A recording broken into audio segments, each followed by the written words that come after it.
Bonjour à tous. On a voulu vous reparler de la vaccination automnale 2023-2024 contre la grippe et la Covid-19. Alors pour la Covid-19, pourquoi on vous en reparle? C'est parce qu'on a observé une baisse de l'immunité collective, puisque on a été moins en contact avec le virus et on s'est moins vacciné. Ce qui fait on sera moins à même de répondre de façon efficace si on est en contact avec la Covid-19.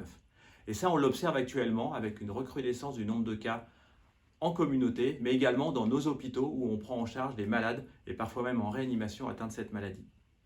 Comme vous le savez, ça a été dit de nombreuses fois, la Covid-19 peut provoquer des formes graves chez les personnes fragiles, des personnes qui ont des altérations de leur système immunitaire, des personnes âgées, des femmes enceintes, des personnes qui ont des pathologies cardiaques, etc.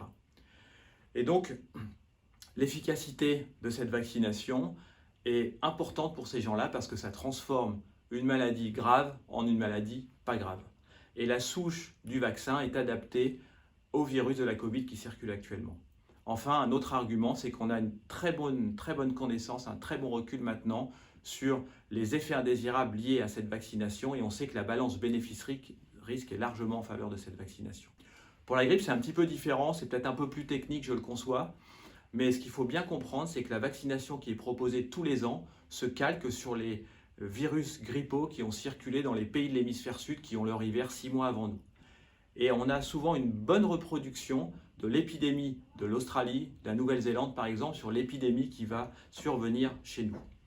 On a observé par exemple cette année en Australie, en Nouvelle-Zélande, une épidémie qui était précoce et avec des souches de grippe qui étaient de la grippe B comme habituellement, mais également une augmentation en proportion du nombre de cas de la grippe A.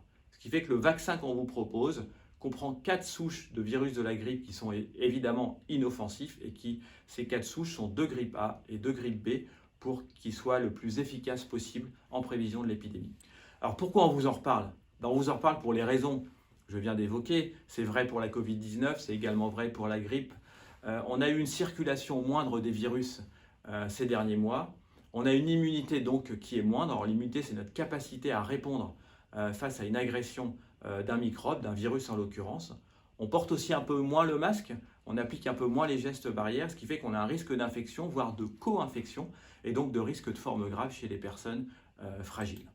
Donc ça vous concerne vous, pour se protéger soi-même, mais ça concerne aussi vos proches, car en vous vaccinant, vous protégez votre entourage qui potentiellement peut être fragile et donc potentiellement faire des formes graves.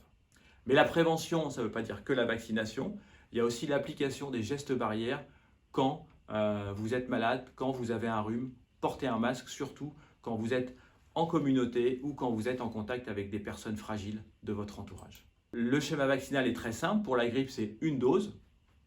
C'est ce qui est proposé tous les ans. Et pour la Covid-19, c'est également une dose si on n'a pas eu la maladie ou si on n'a pas eu de vaccin dans les 3 à 6 mois qui précèdent l'intention de se faire vacciner.